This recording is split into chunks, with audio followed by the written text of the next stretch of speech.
having a good changeup is, I mean, it's still finicky at times. At times it's really good, it has some like really good bottom to it. There's some times where, the movement's just, it can be inconsistent at times. So for me, each week I'm having to stay on top of it, making sure grips are right, tinkering, making sure the feel's right. Do you want to show any of the adjustments you've made? I mean, early on, last year I was just throwing kind of a one-seam changeup here. Obviously, I went to the spike and trying that. Was kind of overcutting that, so I slid back, just very far back on the seam here, and tried to do the kick change, down here. Still didn't feel quite right. I was getting more run than the depth on it, and so I kind of found a happy medium, kind of halfway up on the seam here, and had the kick there. But even now, I mean, it's, I've kind of really, the adjustments I'll make is kind of rotating kind of the ball in my hand here, kind of what feels right. Sometimes it's like almost more straight up feels a little bit better. Sometimes the spike's a little bit less, sometimes a little bit bigger. It's just constantly kind of, so small adjustments with it to really get the right action on it. And, when it clicks, when it feels right, I mean, it. And so I think it's just constantly chasing that. Welcome to Meet at the Apple, presented by PC Richard & Son. I'm Vito Calisi. That's Jonathan Barron, reminding you guys to rate, review, subscribe. It goes a long way. I'll read some of those at the end of this. I'll read a few of the reviews we got this week because we got some nice people shouting us out. Appreciate you guys throwing those in. Those go such a long way. Look, this is the first game this year that we're recording this podcast. And it's like, it's not today feels a lot more like last year. It's one of those rare episodes. Well, it's also the first post-series episode that comes on a night game. That's the biggest wild card. So this is Meet at the Apple after dark. I know that you guys will be listening and watching in the morning, but it is Meet at the Apple after dark. It is 10:52. Mets just got blanked by the Pirates, but still take 2 of 3. And I know we always talk about when you're doing the podcast after the final game of the series and you take 2 of 3, but the last game is the loss of the one loss of the series, that it feels a little bit different. And, the Mets won a game started by Paul Skeens on Monday. They got to the Pirate bullpen. They win a game started by Mitch Keller on Tuesday. Mitch Keller threw a really good game. I looked at the series and the pitching matchups and saw Bailey falter and thought that the Mets would have a pretty easy time with Bailey falter, and that was faulty logic by me. But it was a weird night. It was a weird series. This was the lowest scoring series this team has had. Right. And on the other team side of it, we're accustomed to that because the Mets have done a great job preventing runs. But some not great defense by the Mets, especially in both games, really. In the ninth inning, kind of weird. Game 1, the Mets made a couple of errors that sent that game to the bottom of the ninth inning where they eventually walked it off. Pete Alonso's 8th career walk-off RBI. Only Wilmer Flores and David Wright have more in Mets history. So that was weird. And then game 2, Edwin Diaz gets himself into trouble, gets out of it. Mark Vientos says a weird thing happened with his glove. Yep. That weirdly happened last year. And I don't know if you remember this. We went to Brooklyn the next day, and I think like Nick LaRussa had the same glove, and we were like talking to him. Do you remember this in the dugout in Brooklyn? I definitely remember talking to Nick, but I don't know if I was. And like for some reason, the glove came up, and we were like, "Oh, that actually happened to Vientos last night." Yeah, that was weird. Brett Baty comes up with another heroic moment on Tuesday night, and on Wednesday against Dennis Santana in the ninth inning, almost hit a home run, hit a ball over 400 feet, gone in 7 stadiums. I think on a different night. On a warmer night with less moisture in the air, that ball probably gets out. Oh, yeah. And Brett continues to use the left side of the field, which is incredibly exciting. Look, if that's his power stroke, Brett, that's your power stroke, man. Keep swinging it like that. Keep spraying the ball over the place. We know that people love the pull side power, but we talked about this with Mark Vientos, fellow third baseman. Pull side power it's going to come. It's always there. The ability to hit the ball out, up the middle, and to the opposite field, that does not grow on trees. So for Brett Baty to be able to continue to do that like he did on Tuesday night, like he almost did on Wednesday night, I said in the last episode, he's got elite bat speed and he's got a lot of confidence right now. Mendy said it. He's a guy who truly is now believing he belongs in the major leagues. So he's going to continue to get reps because he has earned it. So that's great to see. And, on Wednesday night, It's a game that starts in a mini delay. Game is delayed by 15 minutes.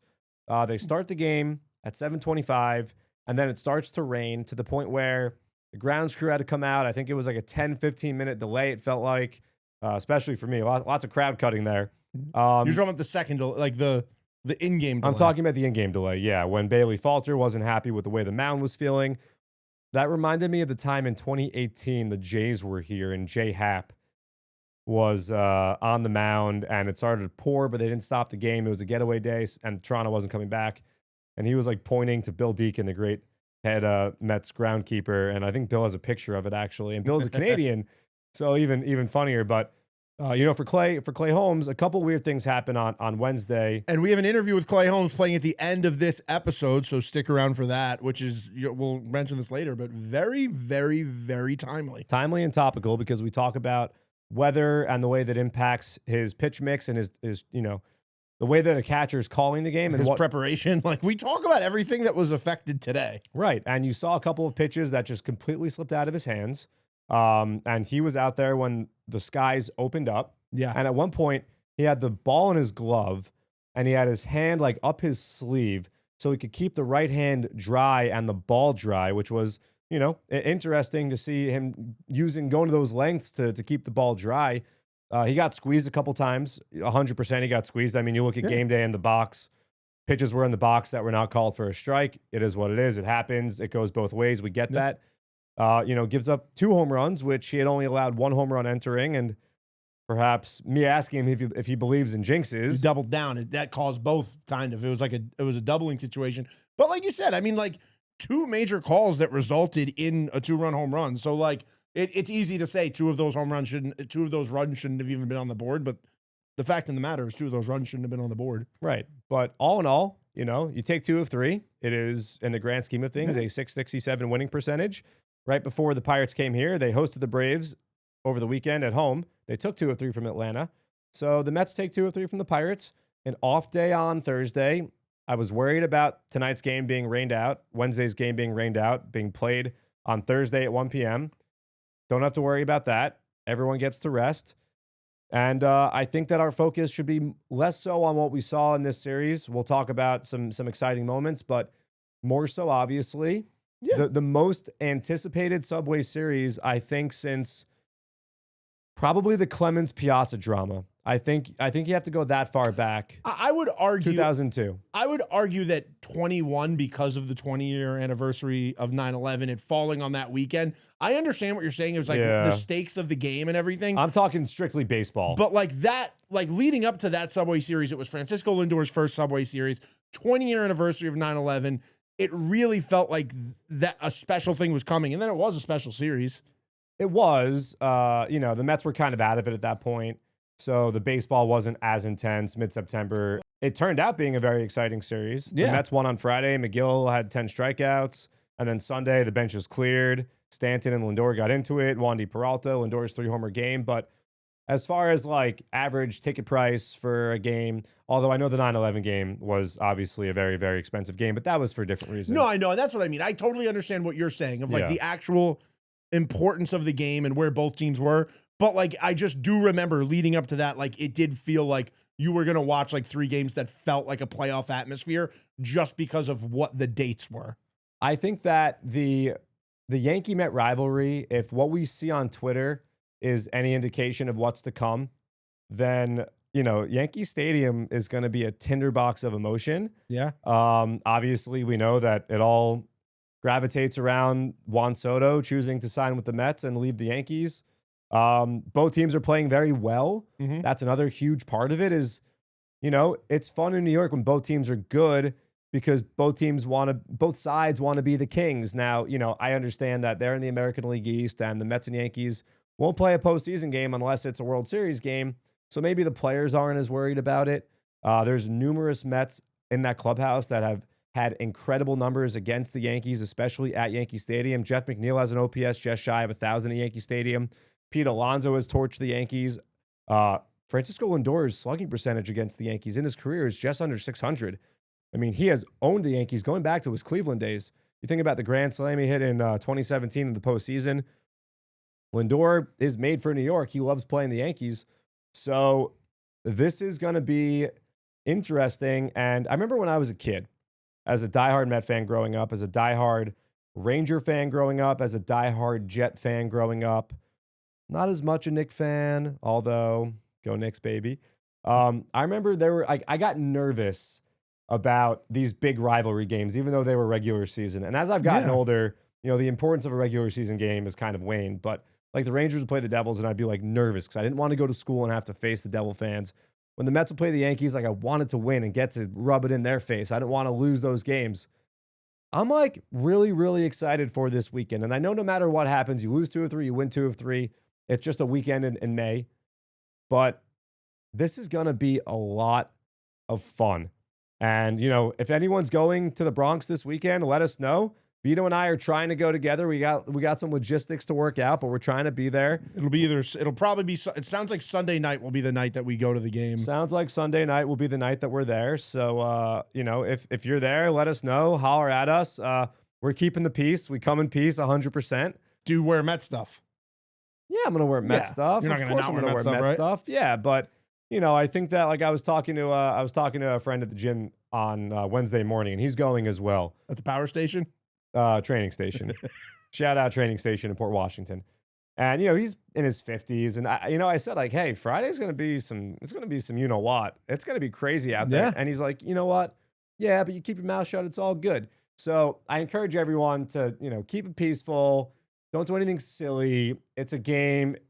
But at the same time, man, I want to kick that tuchus, that Yankee tuchus, You know what? This isn't a Subway Series thing, but you know what? I have one of my best friends is a diehard Yankee fan, season ticket holder. Once or twice a year, I'll go to a game with him. But I always plan it ahead of time, and you know what I do? What? I buy whatever team that they're playing's hat, maybe a T-shirt. You're just a troll. Dude, I've worn White Sox stuff. I've worn Rays stuff. I've worn Orioles stuff.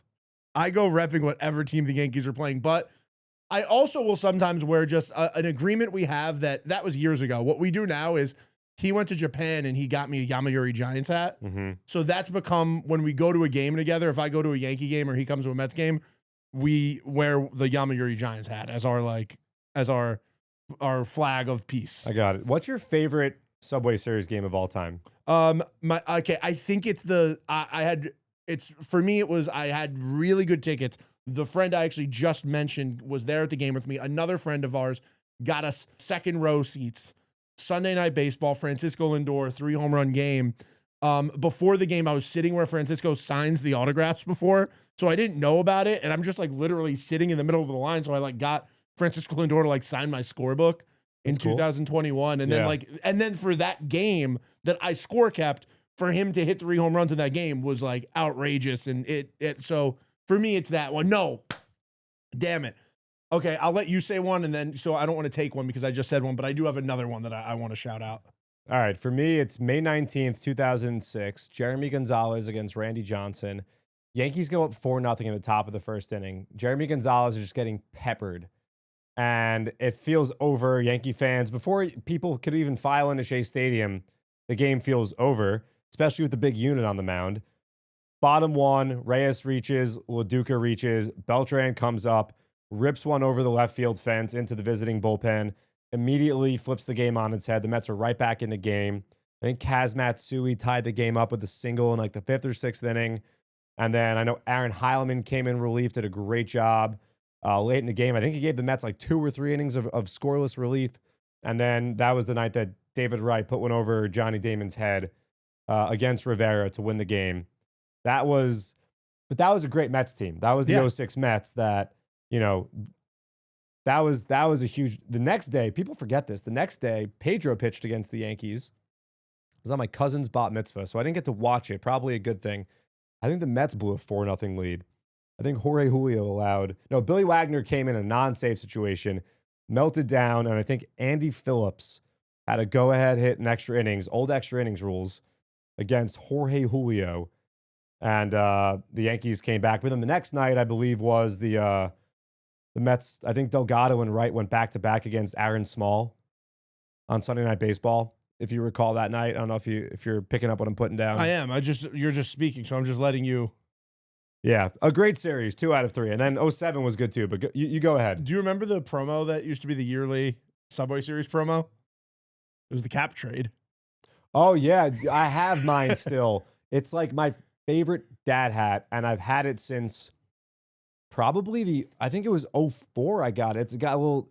I'm not gonna say the car because it's no longer. It's not, and it was always that. It was that for like 5 years. I came so close. I almost did too until you said don't say it. But that was the cap trade was the promo every Subway Series. I always remember that, and I remember most years I would just trade in the hat I got from the year before. Man, that thing traveled through high school, through college with me, and I still have it. I actually saw it recently, but it's a great hat. All right, I have another favorite. It was what year? You'll tell me the year. I'll tell you what happened in the game. But I'm sitting at home, waiting for the game to start, and my buddy texts me and he goes, "The game had just got put into a delay."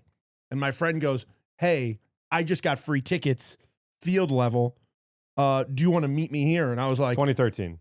Okay. Lucas Duda, when Rivera blew it. Exactly. And it was the only game where Mariano Rivera didn't complete a 9th inning. Yep. Harvey pitched that night. I think against Kuroda. Yeah. Hiroki Kuroda pitched. Dude, for the Yankees. I literally got on the train, like got dressed in 5 minutes, ran there, got there before the game started. That was that one was like peak. That one and the 2021 one were really special for me. I also went to some really bad ones. I went to 2009. I went to the first one at Yankee Stadium where I think like the Mets lost like 8-1 or like some. Oh, those were the dark days. Those were. I'm looking up. I think 2013, the Mets swept the Yankees completely in the Subway Series. They did it. 2009. I mean, the worst one, obviously, June 12th, 2009. I have the night of my prom. I have a hole in my childhood bedroom door from that game. So I was at this game. The Mets did sweep the Yankees in 2013, and it was cool because I interned at the Fan that summer. And that was the last year that the Mets were on WFAN. The Yankees took over in 2014. 2013 was the last year that WFAN was the flagship home of the Mets. Do you still when the they still kind of use it. I know they just change it. They cut it off. Do you still go? I do. I do every single time. But so I was at this game with my buddy Jeff. It was May 29, 2013. I was home from school. I just started my internship, and you know what? I've never brought this up to him. And as I was sitting here, I was like, oh my God, he started that game. Jeremy Hefner started that game for the Mets. And the Mets pummeled the Yankees early. They scored 5 runs in the first inning. They jumped all over David Phelps. But yeah, they swept the entire year, including the game you're talking about, the walk-off where I think Duda had the walk-off. Murphy, Wright, and Duda, not in that order. They all came through. That was a 6-game sweep, actually. Yeah. And then Granderson was still a Yankee at that time. Then he came over, and the Mets, I remember I was still at school in 2014 when the Rangers went on their Stanley Cup final run, and Chris Young hit a home run at Yankee Stadium, and Eric Young Jr. hit a home run at Yankee Stadium, and that's when pigs started to fly when that happened. But last year was a special one, too, because last year when they played here, it was the start of the turnaround. Because I remember it was right after the Grimace. It was right after the Grimace streak. And it was right before OMG. And I remember as the Grimace streak was starting to pile up, I was like, I almost wanted them to lose one game before they got to the Bronx because I didn't want them to be the ones to end this special thing happening. But then we ended up beating them in both games anyway. They ended up losing to the Rangers before that, so it didn't matter. But I just remember being so pumped for that series to happen. And then that was the series where this place really first started becoming a madhouse. Yep. Because remember that rain delay? Yep. Where all the crazy people were showering, people were getting the Grimace with the lightning behind them, like all that stuff happened. And I remember turning to somebody when the rain delay started, and I think it was Hunter, and I was like, we're deep enough into the day and into the game where people have been having some adult sodas, having a good time, that I think we're going to have like a really fun rain delay where vibes are at an all-time high because nobody's leaving the Subway Series. Well, the rain delay was like an end-of-time storm. Yeah, I remember looking at the field being like, there's no way they're going to get this thing ready to go. And then after they came back, there was that shot where the cops were just like dragging some dude out by the Clover sign behind home plate that went viral on TV. But that was also for Mark Vientos. I think I mentioned this in the last episode. He hit the 2 homers against Cole. Cole, I think, made his second start back, and the Mets pummeled him. David Peterson had that like big dog Got out moment. Of a huge jam. Yeah, where he loaded the bases and then went up to the big dogs in the Yankees lineup. Yep. got out of it without allowing a run. Yeah. And then the Mets beat up Luis Gil. Alvarez hit a home run, a 3-run shot over the right field fence, opposite field home run. And then they had the off day Thursday. And then, I really think that, I guess this is kind of like revealing a little bit behind the curtain. Had the Mets not swept the Yankees in that 2-game series, and in the fashion that they did, I don't think the OMG concert ever happens, to be honest with you. Well, yeah, I mean, like, the vibes here really changed after that series because, like, it kind of went from, well, one, because I think, like, the actions of everything happening at the ballpark that day and it being a fun place where people were having a good time and that was getting embraced, plus the team was winning, then you win and get 2 games like that. I really do think the energy of everybody working here that were kind of on the fence of, like, is this going to be a tough season or is there going to be a turnaround? That series cemented it of, oh, no, like, there can be a positive outcome to the end of this year. The Mets as a whole, I think the fans, clubhouse, front office, yada, yada, beating the Yankees up the way that they did and realizing that this is a good team with good pitching, with a lot of pop in the lineup, that there was something brewing. Mm-hmm. I remember I was not going to come in that Thursday because we did an episode that night, the Wednesday night. Yeah. And the Mets had an off day Thursday, and then they welcomed the Astros to town. It was June 28, 29:30. And I wasn't going to come in, and I slept probably 4 hours. I got home. I was so excited. It was such a great couple nights. Well, the rain delay made us have a podcast that started at midnight or something. It was very late. And I woke up and I kind of got the word that, like, yeah, we were going to probably go for this. Obviously, the Mets had to win the game against the Astros. I went in, but, like, we spoke to Harrison Bader and Mark Vientos that day. We did on June 28th. Yeah, because we said to them off camera, like, we talked a lot about what was going on. There's something on stake tonight, right? Yes, they did know. And those two guys also in a timely fashion had big games against the Yankees. Harrison hit a home run, I think in the same inning as Vientos did, the second or third inning against. I think that was the first time they did the picture celebration. That's right. We asked them about that. So, but yeah, that series against the Yankees, if that didn't happen, I don't think the OMG series happened. So, again, 3 baseball games, middle of May. The Mets have a very interesting schedule quirk because you got 3 in the Bronx, and then you go up to Boston for 3. And although the Red Sox have had a tough time this week against the Tigers, Javi Baez walked him off, and they lost by 1 run on Wednesday night. I did not see Javi Baez's catch, but I know not Javi Baez's catch. Oh yeah, I saw something. A Red Sox. Yeah.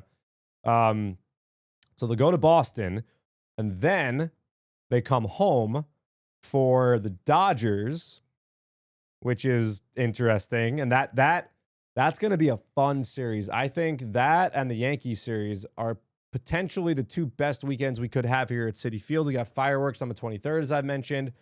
3 nationally televised games, Apple TV on Friday, Fox on Saturday, and ESPN on Sunday. Obviously, an NLCS rematch. Both fan bases very excited about the starts they're off to. Then the White Sox come to town. 4:10 on Memorial Day. That'll be fun. And then you got Tuesday, Wednesday. We got Bravo Night on the 28th here at Citi Field. That'll be a lot of fun. Bravo Night, Summer House. I was on an episode of Summer House one time, so I'm very excited about this. You told me. I'm trying to do some Bravo scouting, but not going so well. And then an off day on Thursday after the White Sox come in, the Rockies come into town. Yeah. And that'll be interesting with the Rockies off to the Rocky start that they're off to. So Yankees, Red Sox, Dodgers, 3 huge payrolls, 3 really, really good opponents, and then White Sox and Colorado. I'm annoyed that we don't have what we had last year where we played the White Sox and the Red Sox back to back. The Sox. That was fun last year. The Mets opened up with a bunch of animals. Well, they didn't. Well, the Astros weren't an animal, but then Marlins. Marlins. And then Blue Jays. Cardinals. Yep. I think so. Yeah, there were some birds. That's 3 right there. There were some birds. Diamondbacks, that's a snake. Snake. A lot of wildlife for the Mets. I mean, there's a lot of animal team names also. I guess. So, but it was still a fun fact. I enjoyed that. Thanks. And then Mike Vassal's going to be here. He will be. Yeah, so it's getting good. It's getting fun. I said this last episode. You're in a playoff spot Memorial Day. Historically, you're in a good spot. You're on your way. Hopefully that bears out. I know one commenter said the Mets were in the 25% the other side of the coin that weren't in a spot going into Memorial Day, but this team still hasn't lost 3 games in a row. And we know that this team has a lot of safeties, if you would, because if one thing's not going right, there's other things that do go right. So the defense had some stumbling blocks, but how about Luis Angel Acuña and his base running play on Monday night? Literally stealing a run. Yeah. A ball that hit the shortstop's glove, glanced a little bit off the glove, and just trickled past the lip of the dirt into very shallow left field. And Acuña didn't stop running, and he put on a great slide. I know that Joey, was it Henry Davis or Joey Bart behind the plate at the time? I forget who, but not a great tag. But still, that's what aggressive base running does. It makes the other team have to make the perfect play. In this instance, the Pirates didn't make the perfect play, and Acuña stole a run. We say all the time, like, oh, that's a frustrating series because you could have won all 3. I would say this series, as bad as it feels to lose game 3, I would say, like, on the flip side, like, this was a series where they easily could have lost all 3 games. And I know people, like, I feel like fans don't look at that side enough, where you have a 3-game series like this where, like, it wasn't 3 dominations. It was 2 one-run wins. Yeah, 2 one-run wins where they gave up leads late in games. So to get out of this with 2 out of 3, and I get it, it's the Pirates. It's not a team that you are expecting the Mets to struggle with. But, like, we've talked about this series a ton before. In 2021, going in and out of the All-Star break, another bad Pirates team where the Mets just, like, couldn't finish them off going in and out of the break. Sometimes it just happens. Sometimes bad teams get good wins. And no team, we've said this before, there's no such thing really as a bad team full of bad players. Every team is full of top-tier major league athletes. Top-tier major league athletes, and when a team like the Pirates has a lot of young players, yeah, everyone's got something to prove out there. So yeah, no one's giving away at bats. You had the one of the brightest stars in the game today in game 1, and that's who you got your runs off of. Right. The Mets did catch a break with O'Neal Cruz not playing at all in the series with some back issues. So that was definitely a break. But there were some interesting ties also in this series. So Max Kranick picked up the victory in game 2. Longtime Pirate farmhand, obviously spent his entire career before coming over to the Mets with the Pirates. Pitched well. I saw him in the tunnel catching up with some teammates earlier on Wednesday. So that's a little tie. And then Brett Baty, who hit the big home run on Tuesday, his girlfriend's from Pittsburgh. Oh, I thought she was from Binghamton. From Pittsburgh. I didn't know that. Remember he talked about going to Penguins games? I think she went to Binghamton. Oh, yeah. I don't know where she went to college. Because I think they met when she was at Binghamton and he was playing in Binghamton. Yeah, but she's from Pittsburgh. No, I remember that. Brett hangs out in Pittsburgh. He's got Pittsburgh connections, Pittsburgh ties. And then Clay Holmes obviously faces former team today. And Colin Holderman. Colin Holderman pitched, against the Mets. So some ties and there. Daniel Vogelbach is a special assistant. Special assistant. Yeah, I don't know if he was here or not, but no, I feel like we would have seen him. You would have seen him on one of the broadcasts or something. Yeah, but you know what? You guys listened to the Brandon Nimmo episode, and you heard how Brandon described the process of moving on from a loss. The Mets will decompress. This just wasn't their night, right? No, it happens. It definitely happens. The Mets had the bases loaded early in the game. Jose Azocar hit the ball hard. Right out, I think, G1 Bay. Mets don't score. Pirates pop a couple 2-run home runs. And that's it. Quiet night for the offense, but you're going to have those nights. It's going to be one of those nights we forget about probably pretty quickly. Yeah, this isn't one of those ones where I'm going to get home and just be like, I can't believe they lost that game. This is just like, it's weird. It's just like a run-of-the-mill, like, it's one of those 162 game season, like, you're just like, oh, that just happens sometimes. And I think there's also a piece, like, when you work here and you're here for as many games as we are, I think there's also a piece of, like, you just get used to, like, being here for a loss and seeing a loss. Yeah, I mean, yes and no, because the Mets have only lost, literally, it's May 14th. Oh, I mean, they're dominant at Citi Field. Yeah, they've only lost 5 times at home. It's kind of weird. But over the years, like, it's another baseball game. Yeah, unless it's like, but then there's frustrating losses. Like, those losses against the Diamondbacks at home before they went on the road. When they were a hit away. Those ones are the ones that are frustrating. This one is like, there's just a night where, like, not everything's clicking, and that's fine. And we always say, oh, imagine you switch game 2 with game 3. But, like, imagine this is game 1, and then you have game 2 and 3, you win both, and you're like, all of a sudden you're on a winning streak. It's just, it doesn't matter how you win your 80-plus games in a season if you're trying to go to the playoffs. It just matters that you win them. It doesn't matter how you get from point A to point B. It just matters that you get to point B. Yep. So the Mets will all enjoy a day off on Thursday, and then I'm gonna enjoy tomorrow. I gotta get a haircut. So It's getting long. It's been over a month. Over a month. Yeah, it's not good. No, your hair grows like pretty evenly and good. It never looks too unkempt. Someone told me I should wear a hat around until I get a haircut. What the hell? Yeah, that's not appropriate at the workplace. It's a good point. They can't say that to you. It's a good point. Literally blatantly said that. Said you should not walk around with your head exposed like that. Get a hat on, man. Okay. I mean, I'm looking. Yeah, I guess it's not really that bad. No. No, the back of my neck's bad. You know, I had a lot of fun with the Subway Series talk. It got me even more excited for these 3 games. And I'm glad the 3-game series is back. Yeah, that's right. It was 2-2, so we all kind of lost out a little bit. It's also interesting where they placed the Subway Series. What part of the year? Like, what do you think about a season opening Subway Series? I think that would be awesome. I think it would be awesome, but I think like if opening day sells out by itself. Yeah, from a bit. But I feel like they do so many big marquee games now, like to start a season. Like the Yankees and the Giants playing last year on opening day. 2 years ago. And not just because like that was like one of Judge's like possible landing spots, but like that's Yankees Giants is an all-time like matchup. Like you're talking about the old Subway Series. You're talking about 2 old teams like interleague play on opening day. Like that was one that I was like, oh, I guess you didn't need that on opening day. It's kind of like why like so many times you see like random opening days like Mets Brewers or like you get like a Mets Marlins opening day. Yeah, I mean we've seen 2015 the Yankees came to Citi Field in September. Trying to think. I know like 2009 the Yankees came here in June. That's when Rivera walked with the bases loaded.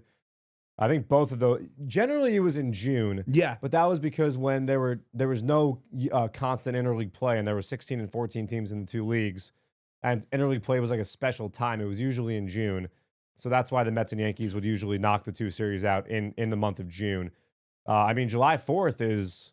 Yeah, that's cool. That's interesting. That's different. Also, I saw that like MLB is doing like Rivalry weekend, which is funny because they've done that before. Like the Subway Series, when it would fall in June, they would do a bunch of those like Orioles, Nats. Yeah, the Red Sox and Phillies maybe, or it would be a bunch of like 2 teams from around Dodgers, the same Angels. area. Exactly. So like it's funny that now it's like they gave it a name and it's like Rivalry Weekend, but like we've seen them do that before. It's kind of college basketball league. My favorite Subway Series I didn't get to go to, and I was so mad because I was working as a summer camp counselor at the time, was the tornado when the tornado happened and they had to postpone either the one here or there, and then they did the 2 stadiums one day Subway Series. So that 2008 when Delgado set the RBI record. Yeah. Pedro pitched at Shea. I was so mad I couldn't go to both games and I had to work that day. I wanted to do that, like being able to go to 2 ballparks in one day. I'm trying to think of other good ones from throughout the years. Oh, you know, it was a good one, although it was kind of in a lost season. I was at sleepaway camp for it, but 2004, Mets swept the Yankees in the Subway Series. Richard Hidalgo, that was during his home run streak. That still stands as the longest home run streak in Met history. I think Kaz Matsui had a home run. The Friday night game, which was on PIX 11. I think I somehow snuck a glance at that. Did you say picks? Well, this is old. It was like Dave O'Brien, Tom Seaver on the call. Yeah, old school picks, like not the CW picks. No, but yeah, but I do like WB11. It was WB11 at the time. In New York, they like it says CW sometimes, but in New York, that thing is like they mainly go by picks on that channel. That was WB11. I don't remember the Saturday game, but I know Ty Wigginton hit a big home run in the Sunday game. And this was a bad Mets team in 2004. They were on the verge of trading Kazmir for Zambrano and making the Benson deal. But yeah, that was a good one. 05 Subway Series at home. I know in the Bronx, the day before I went to sleepaway camp, David Wright had a fresh buzz cut in 2005, and he hit a shot to right field. I went to Yankee Stadium in 2008. Reyes hit a home run against Kyle Farnsworth. The Mets kind of blew the doors off the Yankees that day.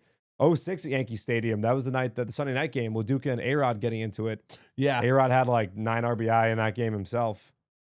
It is, look, like you said, when you're younger, it means so much because I'm looking at the 2005 Subway Series. I don't remember it. When you're younger, it means so much because, like you said, you're going to school the next day and like you just want to like argue with your friends and be like, my team is better than yours. As an adult, like I still want them to win, but it definitely does feel more. It feels more close to a regular season game than it did when I was a kid. We should also mention the electric moment of the game presented by PC Richard & Son. I mean, dude, for me, and I think for you, Brett Baty, with all he dealt with this year, last year getting sent down, tearing the cover off the ball, dominating at AAA, getting injured at the worst time. This year coming up, getting sent down because of a roster crunch, coming back up, and then being able to put the Mets ahead in game 2 with that home run. I mean, that's what baseball's made for. Yeah. I think that, first of all, the fan base is really happy that Brett Baty is starting to figure it out at the major league level. We mentioned he's still very, very young. Everybody's rooting for Brett. Fans, front office, everybody is rooting for Brett Baty. Yeah, and I'm curious to see how the Mets handle Brett this weekend in the Bronx, because the Yankees are scheduled to throw Carlos Rodon on Friday and Max Fried on Sunday. Fried has been one of the best pitchers in baseball to this point. Rodon has been good at times. He's also had a couple of uneven starts. The Mets haven't really thrown Baty into the fire against lefties. But as we mentioned earlier, the home run he hit on Tuesday hits it to left field. The ball he hit on Wednesday night, left center field. So maybe there is a chance that Brett Baty faces a lefty and has success against lefties if he continues to go trying to hit to all fields, not worry about pulling the ball. Obviously, Yankee Stadium, the short porch. But on Tuesday night, bottom of the 7th inning, coming up huge. And I think that after the Cubs series, he had the home run on Friday. He had a 2-homer game on Saturday. He had a 2-homer game around this time last year against Tampa Bay. And you thought to yourself, like, might he start? Might this be it? Might we finally see Brett Baty become the guy that we all think that he can be? And then he didn't. And so I think that there was cautious optimism amongst fans. Like, all right, we've perhaps seen this before. We don't want to get ahead of ourselves. And then he does it again. And he hits a huge home run in a huge spot in a 1-1 game to break a tie and give the Mets the lead. And then he nearly parks another one on Wednesday. And every time he does it, you continue to say, this actually might be it. So you want to see Brett continue to do it. But after a great weekend, he did it again. And coming up in the spot he did it was fantastic. So like I said, we'll see how the Mets handle things in the Bronx. Obviously, Bullpen comes into the game and Brett Baty pinch hit.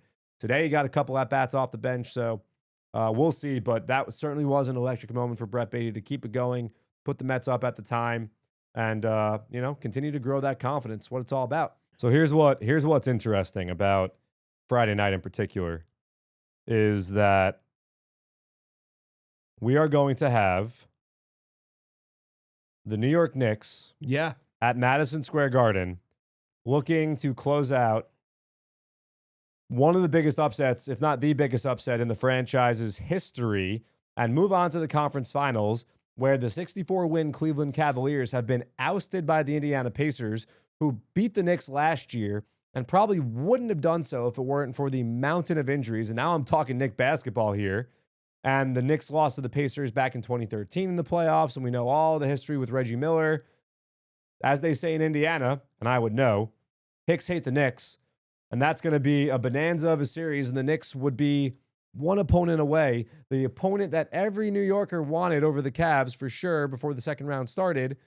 That's the team the Knicks could get if they can close out the Celtics, but all the pressure in the world is on the Knicks because we saw what happened on Wednesday night.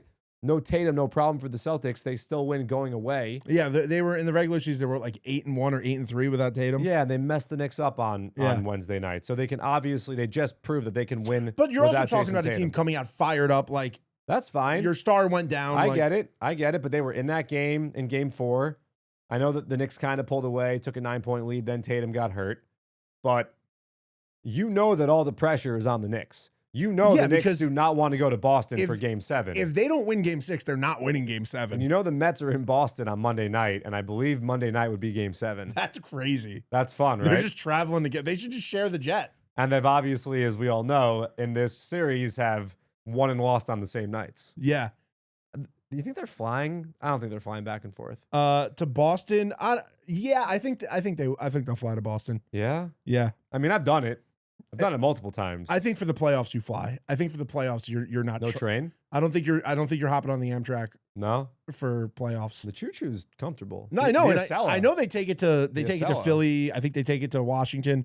But John, we should set up at this point the Clay Holmes interview that we mentioned before is extremely topical because we had Clay here the day after he played the Cubs on Friday night. We talked to him Saturday afternoon, and it was interesting because we were talking to him about all the different weather he'd had to face while pitching for the Mets this year and how he's dealt with that. And then as I was getting ready for this game to start and watching Clay walk out as the rain was starting to come down, I was like, huh. Yeah, Clay Holmes started the game that got moved against the Marlins back in early April, his Citi Field debut, freezing. And then we're telling that comes up in the interview. Right. And then the Friday night that he pitched against the Cubs, his first start on this homestand, it was a little iffy early on whether that game would ever get off the ground because of the weather. And then he gets another bad weather game here in this game. So his first two starts came indoors in domes. And then the Nationals was there was rain. St. Louis was not warm. Clay Holmes has worn most of the weather issues that the Mets have had to this point. And for a guy that's throwing a sinker, a guy that's throwing a new pitch, he throws a sweeper, throws a four-seamer as well. It's not what you want in terms of weather and having to deal with it, but also at the same time, I think if there's one guy who's smart enough to make the adjustments that are necessary, it's probably Clay Holmes. So, we love getting to talk ball with him is awesome. No, he's incredible. And I'm just like having him show the ball and like just talk about his grips and like the changes he makes and just hearing him talk about baseball. It's like we had this week, we had two really great interviews with two very different types of ball players who explain the game incredibly differently in Brandon Nimmo and Clay Holmes, but both are fascinating and both are guys that you could definitely see jumping into a booth one day and like explaining the game. Please enjoy, and we'll see you on the other end of that to wrap this one up. So enjoy Clay Holmes. Welcome to Meet at the Apple, presented by PC Richard & Son. I'm Vito Calisi. That's Jonathan Barron. We're joined today by Clay Holmes. Clay, this is the third time we're talking to you. Feel like we've gotten to know you a little bit. One thing I'm not sure about you, are you a superstitious guy? You believe in jinxes? I don't know. Not really. Not really. That's good. Yeah. That's good because John here, I think on the last time we recorded, specifically brought up that you had not given up a home run. I did. To be fair, Clay, I know. To be fair, number one, fact, you got to smoke it while you got it, right? Very impressive streak you got off to. And I'm sure I wasn't the only one talking about that. I'm sure you probably heard about it a time or two. Yeah, I mean, it's one of those things where, I don't know, for me, it's not really big enough to matter. So it almost draws a little unnecessary attention. So let's get out of the way, But let's keep it at one, though. We'll keep it there. I mean, look, Kyle Tucker, pretty good hitter. Yeah. You went 166 hitters to start the year without allowing a long ball. So a pretty good start to the season. And you've been great. This rotation's been great. But let's focus on you. 8 starts into the transition. Everyone talks about the transition. How's it been going? How are you feeling now that you're a full-blown starting pitcher again? I'm feeling great. I think, by this point, I've kind of established a routine and some consistency there, which I think helps, just the body just adapt to it. And I feel like I'm starting to really feel that where, I'm ending each outing with a little bit left in the tank, I feel like. I'm not just totally drained. And I think it's just helping me kind of bounce back in between starts and continue to climb versus just trying to fight back to even each time. So I think we're in a great spot. It's been a lot of learning. It's been a lot, but I think the adjustment's going well so far.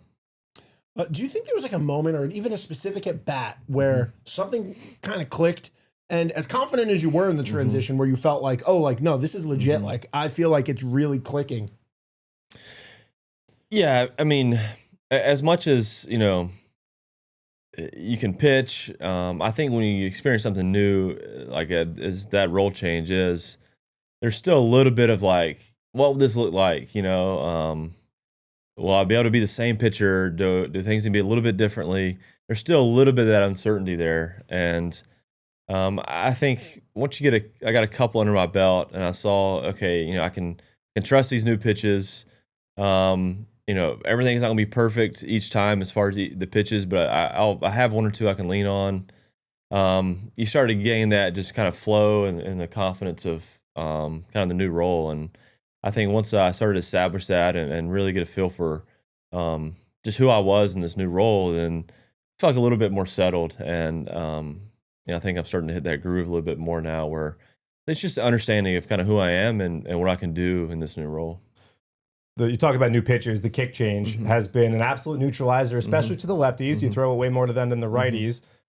Is it a pitch that any of your teammates have asked you to show the grip? Because you told us that it was Tommy Kahnle and Luke Weaver that are big changeup guys in the Yankee bullpen you spent a lot of time with the past couple of seasons. They kind of put you onto it. And it's really a pitch that's in vogue. Guys, it's spreading throughout the league. We saw that with the sweeper. Now it's the kick change. So have any guys picked your brain yet trying to teach or have you teach them the pitch? Yeah, there's been questions. I think the changeup's one of those pitches that, if you don't throw it, like you can go your whole career and be like, man, like I want to figure out a changeup. It's just something that people always want to kind of have, having a good changeup is, it's really effective. So people are always asking, messing with changeup grips, asking about it. And, for me, it's still a pitch that, it's still finicky at times. At times it's really good, has some really good bottom to it. There's some times where, the movement's just, it can be inconsistent at times. So for me, each week I'm having to stay on top of it, making sure grips are right, tinkering, making sure the feel's right. And I know it's going to be there, but it's something I'm constantly having to improve on. And, there's been questions, but I feel like even with me, I'm still trying to learn it myself. Do you want to show any of the adjustments you've made at all with what you're comfortable with showing? Yeah. Early on, last year I was just throwing kind of a one-seam changeup here. Obviously, I went to the spike and trying that. Was kind of overcutting that, so I slid back, just very far back on the seam here, and tried to do the kick change, down here. Still didn't feel quite right. I was getting more run than the depth on it, and so I kind of found a happy medium, kind of halfway up on the seam here, and had the kick there. But even now, it's, I've kind of really the adjustments I'll make is kind of rotating kind of the ball in my hand here, kind of what feels right. Sometimes it's like almost more straight up feels a little bit better. Sometimes the spike's a little bit less, sometimes a little bit bigger. It's just constantly kind of, so small adjustments with it to really get the right action on it. And, when it clicks, when it feels right, you know it. And so I think it's just constantly chasing that.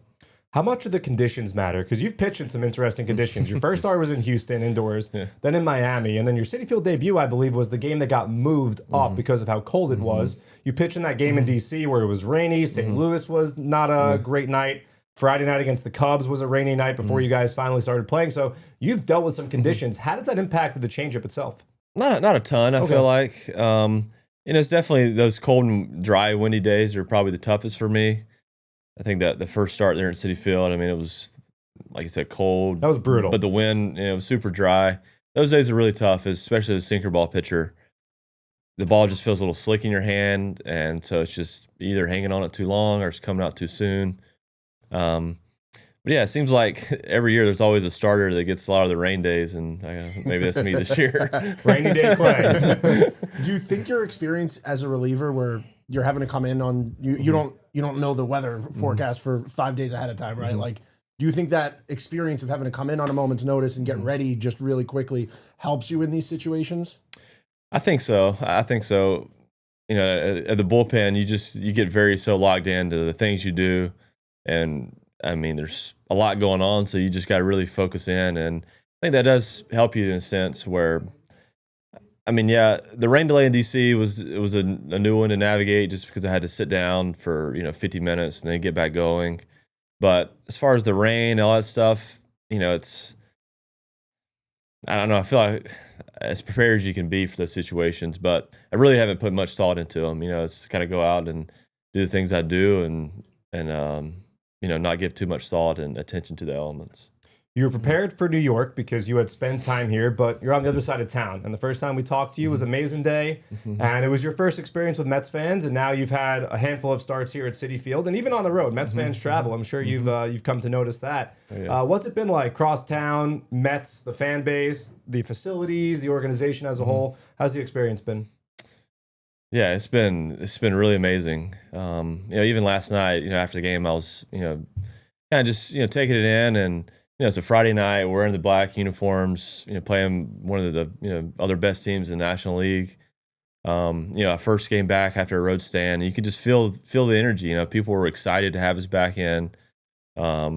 I feel like that's what it is here, and it just felt right. So it's been a great place to be. I mean, obviously, we're off to a really good start, but I think just the guys we have in the locker room, the staff we have, it's been great just to get to know them and work with them, and it truly feels like this is home and it's like a family, and just see that all the Mets fans just embrace this team and the excitement they're showing up with. It definitely carries over. We're playing good baseball, but when you see the fans excited about it, it's kind of like a little snowball effect, and I think us players, we can feel that, and we definitely feed off of it.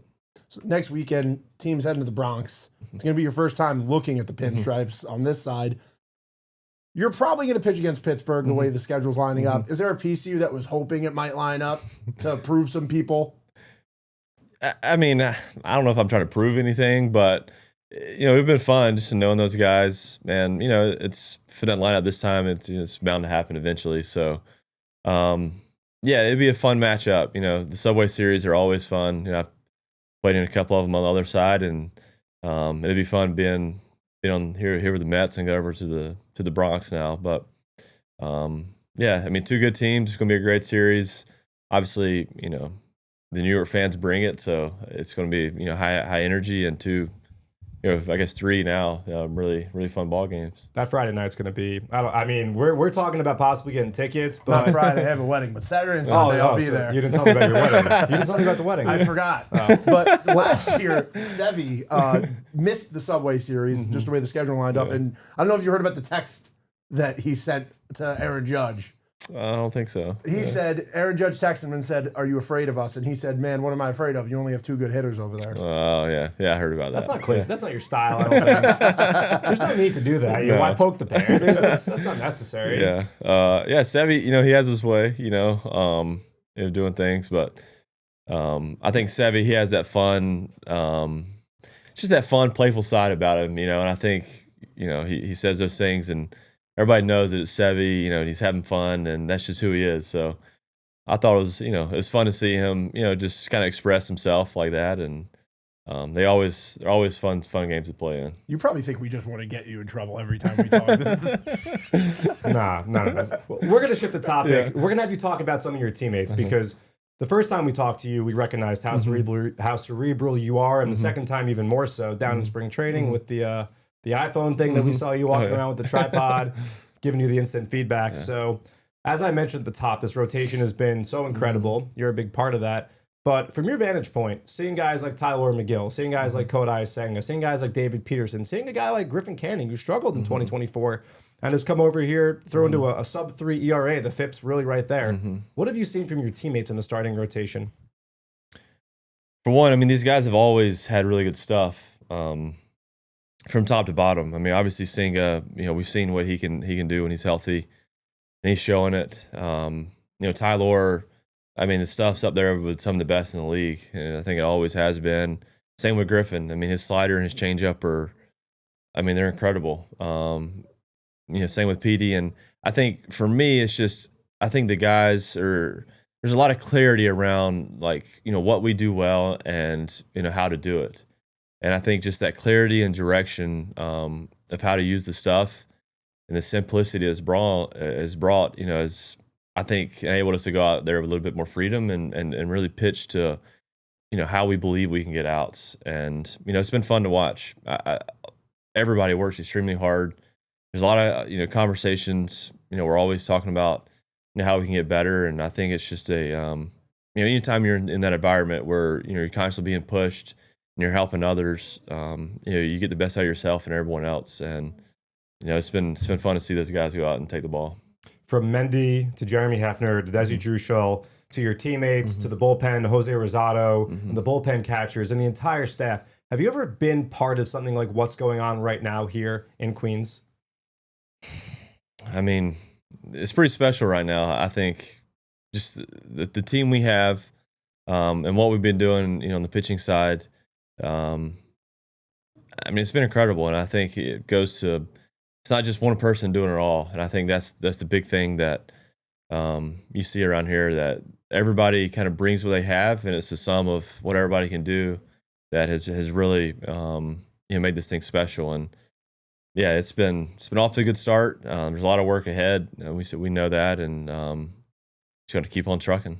So one thing I heard them mention on the broadcast the other night is the different conversations that guys have with Jeremy Hefner, and that you prefer to have a very analytical talk with Jeremy, while a guy like David Peterson has more of a field talk.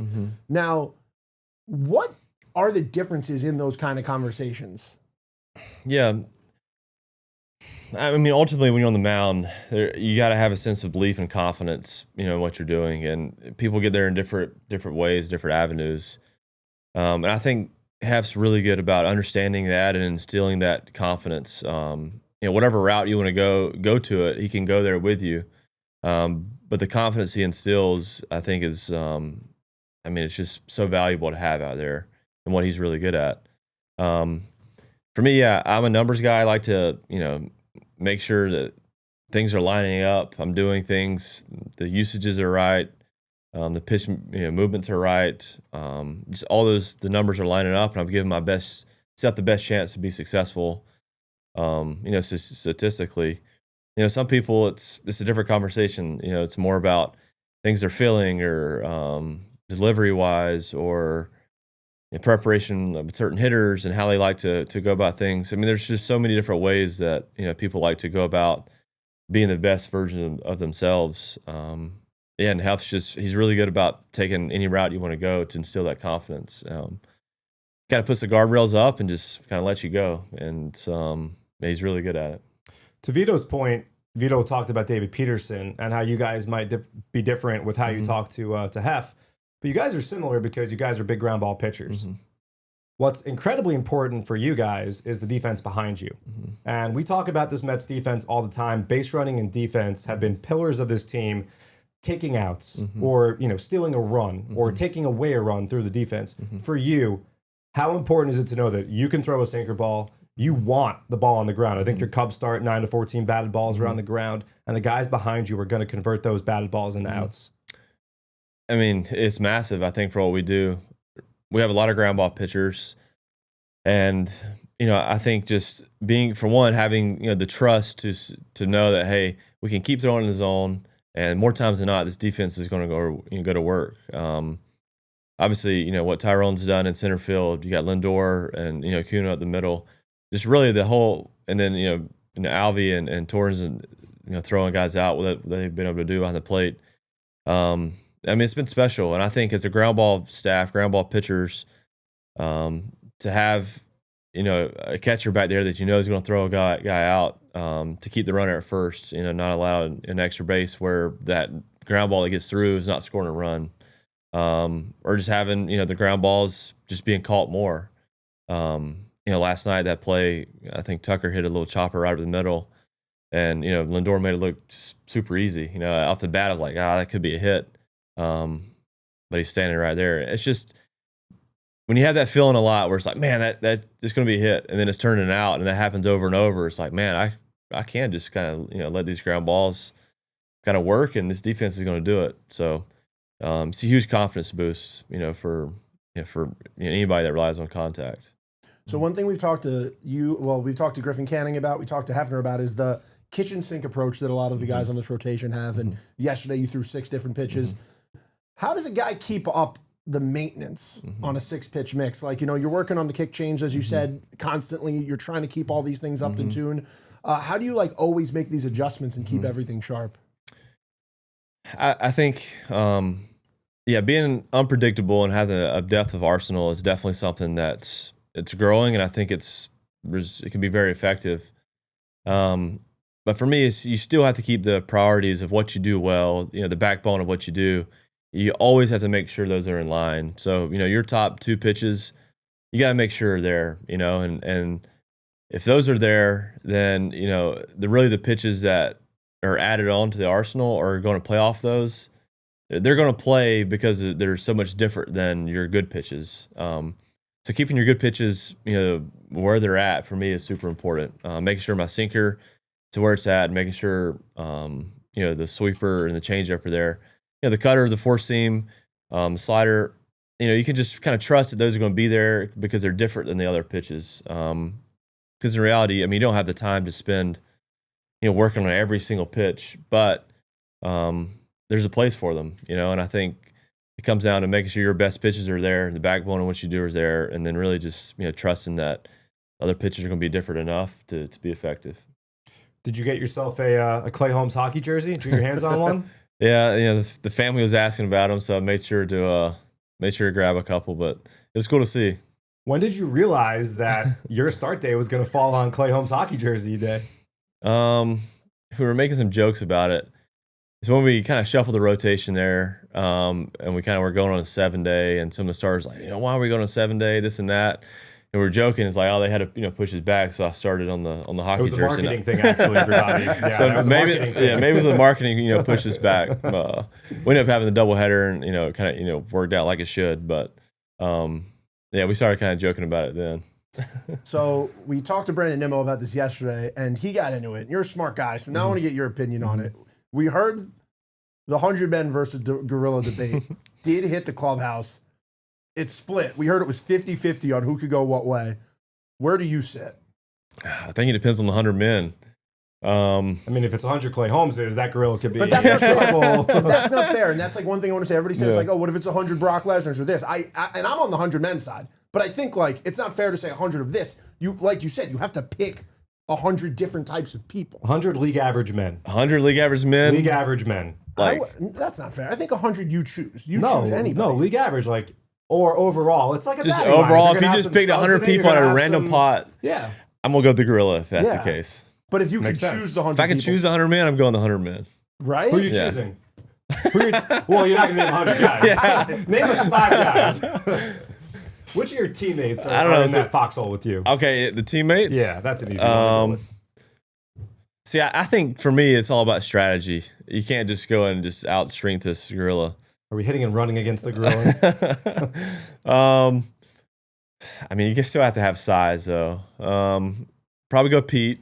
I'll have Pete on my side. We were told he's very confident about the 100 men also. He's very confident, yeah. So we got Pete. Who else is probably Brett Baty? Big dude. Yeah, he's strong, can move around, athletic. You're a big guy, Clay.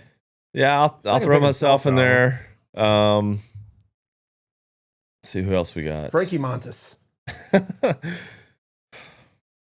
Yeah, we'll go Frankie. Yeah, I mean, it's hard not to choose size. You got to have size.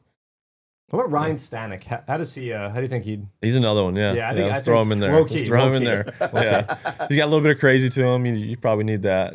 So. Yeah. Well, that's the kind of analytical approach we want to review. I was talking to John about this yesterday, and I was like, if there's one guy's opinion I want, it's the cerebral assassin, it's Clay Holmes. But Clay, thank you so much for joining us. This has been Meet at the Apple, presented by PC Richard & Son. You can follow us on Apple, Spotify, wherever you get your podcast. Please rate and review. It goes a long way. And we'll see you guys at Citi Field. Thank you so much, Clay. Thank you. All right, guys, that was our interview with Clay Holmes. Like John said before we started, the Clay Holmes interview is just so much fun, and he's such an interesting guy to talk to. Forget what happened on Wednesday night. 2 pitches, bad weather, weird circumstance, not getting a lot of help from the home plate umpire. We don't talk about that too much here on the show, but I found myself a little frustrated this week. This homestand. Saturday night, Tyler McGill got not a lot of help behind the plate. And, same happened to Clay, but Clay's been fantastic. I think he still almost completed 6 innings. Also, I want to really quickly shout out Genesis Cabrera coming out of the pen tonight. And Daniel Nunez had a really strong outing. He looked Daniel Nunez-ish for the first time, I think. So that is massive for the Mets. If Daniel Nunez can join that group of Reed Garrett, Huáscar Brazaban, obviously Max Kranick. We didn't even mention his huge spot in Game 1. Right. Jose Buto is going to get himself back on track. So Daniel Nunez is a guy that can get you more than 3 outs at a time. Electric stuff. One of his best outings came at Yankee Stadium last year. That's really when things started to unravel for him health-wise. So that's big. But yeah, this Mets pitching staff continues to be the best. Only team in baseball with a sub-3 ERA as a team. So, Vito, I know you got some comments. I have to apologize, by the way. I saw one comment that I was showing a little bit too much ankle. No. Yeah. You know what? I have a listener that I live with. That said what? Doesn't like the way that we sit. We're chilling. Yeah, like doesn't like am that I we supposed both to be uptight? doesn't like that we both do this. What do you mean? We're not going to man spread. No. I do this, which I've done more in my older age. When I was younger, I didn't do this much. Now I think it's a classy gentleman move, but sometimes it just feels good. It's like a stretch. Sometimes like just getting your leg up, like it honestly just feels nice to like stretch the body out. The hip flexors can get tight on you, but yeah, someone said too much ankle. So here's the thing. I am an ankle sock guy. That is the sock length I rock. I rock the high socks when I'm running. I rock these when I'm not. Sometimes the pants, which when I'm standing do not ride up. When I'm sitting in the chair, and you know these chairs can cause problems, I cross my legs, little ankles there. I don't think it's the end of the world. No. I got my nice shoes on today. I wear ankle socks when I wear shorts. But when I wear pants, when I'm wearing pants, I feel weird about the ankle gap for myself. But I don't judge. I don't mind it for other people. When you see me sitting here, do you think this is bad?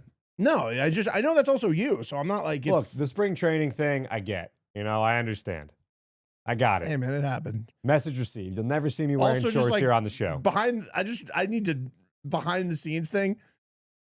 Before we started recording with Clay Holmes, John brought it up to Clay Holmes like he would remember. And I was just like, why would he remember that? Well, he wouldn't remember that, but I don't know if he maybe saw it after the fact, so I just had to clear the air. Yeah, I was like sitting here just in my head being like, there's no way he looked at the YouTube comments on his interview. Well, I got back to New York and people that Dude, you were in Florida. I didn't realize. You were in Florida and people were saying stuff about it. No, but I got back to New York and people that I didn't realize even listened to or watched the show.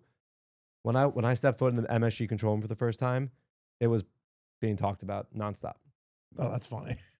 Anyway. I found out this week a lot of people who work here listen to the show that I didn't know about. But before we get out of here, I'm just gonna read one review because I don't want this episode to be too long. So from Prissy Posh God, fun interviews. Love the player and staff interviews. Always nice to see personality shine through and get a behind the scenes look into their mindset and process. 5 stars. And then there's a 4-star review where the person said we're good for company shills. And you know what? You'll take it. I'll take it. You'll take it. Next time, give us 5 stars. If you're going to give us credit for that, give us 5 stars. I'm not a company shill. I said that the Mets defense wasn't that great in this series, so I'm not a company shill. They said if you can get through the fact that the hosts are employed by the team and paid to be homers, there's some really good content here. But guess what? I'm not paid to be a homer. I am a homer. I'm not a homer. I just call balls and strikes. Last year, when the Mets were struggling, I noticed that they were hitting into a bunch of bad luck. This year, you asked Brandon Nimmo about hitting into bad luck. After the David Stearns interview we did where we brought up hitting into bad luck, what happened? Calendar flipped to June. Guess what? Mets went on a kind of historic run, made the playoffs. I saw a comment that said, since these two guys took over the podcast, good things have been happening. Guess what? Too. You ain't wrong about that. But I'm not a homer. We just haven't had to deal with a lot of bad stuff. And when we do, I'll see how we handle it. But for now, don't need to. Also, sometimes you don't know everything that happened. The Jorge Lopez game, we didn't even know what happened after the game. We knew about the glove toss, but we didn't know about everything else. The Mets are really good. Yeah. You know what? I was thinking about this earlier, kind of. We're going to look back on this, and this is like kind of a golden era, I think, that's starting. Yeah, you have the young core coming up right now. I'm just talking about at Citi Field and everything being so fun. The Mets are sick. Something special is happening in Queens right now. This is no secret. It's kind of a golden era, and you never know that you're in the golden era until it's over. You never know. You're like Andy in the last episode of The Office. Big tuna? You ever? Sometimes you wish. Sometimes you wish you knew you were in the good old days. It's so true. When you're in the good old days, don't you wish you knew you were in the good old days? And you know what? John brought up that thing he brought up to David Stearns. You know what? Somebody got really mad at him about bringing that up. Because he thought I was being a homer, but we're not homers here. No, he said people wouldn't find it interesting. He thought it was boring. Sure, but we're not homers. We will tell it like it is. It's no problem. We've also came on here and said that game sucked and that was miserable and I'm not happy right now. Guess what? This season's not about that. So, all right, we've done enough of that. But I'm not way past my bedtime. I'm not going to ignore that comment. I wanted to give it a shout out. But guys, follow us on Twitter at Vito F. Khaleesi, at JMB9191. Thank you so much for listening to the podcast. Rate, review, subscribe. We'll read some more reviews online. Thank you for listening to that Clay Holmes interview. And we will see you on Monday after the Subway Series. And if we do go Sunday night, it might come out a little later than it usually does. So thank you guys so much. We'll see you next time at the Apple, presented by PC Richard & Son. Which, by the way, speaking of which, Vito, I want to remind you guys to get to your local PC Richard & Son, where you can find the absolute best products at the guaranteed lowest price. But not only that, they got the best staff, friendly, knowledgeable, the best salespeople. They have been doing it since 1903. They continue to do it since 1903. They got a wide variety of products, mattresses, TVs, appliances, kitchen things, whatever it is, you need it. You get to PC Richard & Son. They got you covered. You could check us out there. I think we're planning something later in June, so that'll be a whole lot of fun. Ironically, against the Pirates, I believe. Against the Pirates. So PC Richard & Son, check it out. Check us out. Like Vito said, after the Yankee series, enjoy the Subway Series, stay safe, and beat the Yankees.